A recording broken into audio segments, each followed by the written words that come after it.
Welcome to the video. I'm going to show you how to install the new wiper blade on the Ford Focus MK2. As you can see, the new wiper blade is already on, so this video is just for demonstration. I'm going to show you in more detailed way. You need to place your thumb at the very end of the wiper arm. When installing the wiper blade back on the arm, you need to hear the click noise.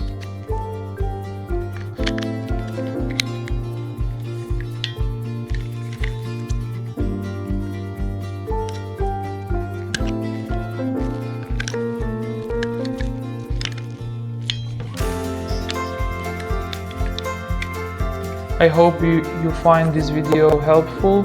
Please subscribe to my channel and check out my other videos which might be helpful for you. Thanks for watching.